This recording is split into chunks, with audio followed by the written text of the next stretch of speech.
vlog பார்க்கலாமா? எல்லாரும் நேற்றுக்கு என்னோட இந்த கோல சலடையை பற்றி கேட்டிருந்தேன். ஸ்டென்சில் தான் அது.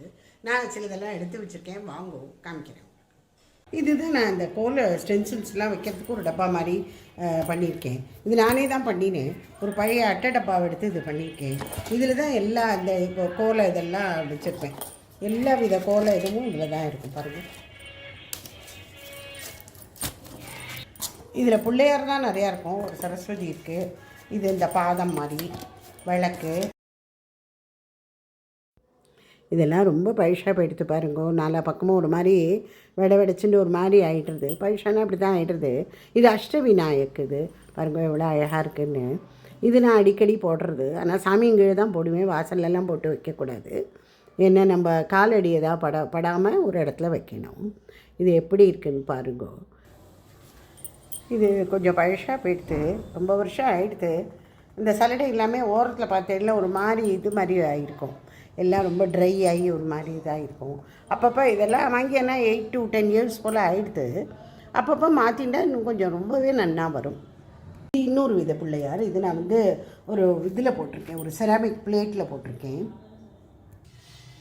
இன்றைக்கி சுரைக்காய் கூட்டு பண்ணலான்னு சுரைக்காய் எடுத்து வச்சுன்னு முதல்ல தோலை சீவி அதை நல்லா சின்ன சின்ன க்யூவாக நறுக்கி வச்சுன்னுட்டோம். நான் கொஞ்சம் பண்ணினேன், இவர் கொஞ்சம் பண்ணினார். அந்த மாதிரி இந்த சுரைக்காயை நறுக்கி வச்சுட்டு அதுக்கு பைத்தம்பருப்பை முதல்ல நல்லா ஊற வச்சுட்டேன், 1 கப்பு. அதுக்கு மேலே இந்த சுரைக்காயும் நல்லா வாஷ் பண்ணி அதையும் போட்டுவிட்டு உப்பு மஞ்சப்பொடி போட்டு வேக விட்டுறணும். கொஞ்சமாக 2 சீட்டுக்கு 2 விசிலுக்கு வச்சுக்கணும். அதை எடுத்துட்டு அதுக்குள்ளே நம்ம தேங்காய், மிளகா, சீரகம் இது 3 அரைச்சி வச்சுன்னுட்டேன். அவ்வளோதான். ரொம்ப ஈஸியாக ஆகிடும். ஒரு 5 minutஸில் ஒரு கூட்டு ரெடி ஆகிட்டு பாருங்க. அந்த மாதிரி அதுக்கு மேலேருந்து தாளித்து கொட்டுறதுக்கு கடுகு, உளுத்தம்பருப்பு, இதெல்லாம் மிளகாத்தல் பெரிய.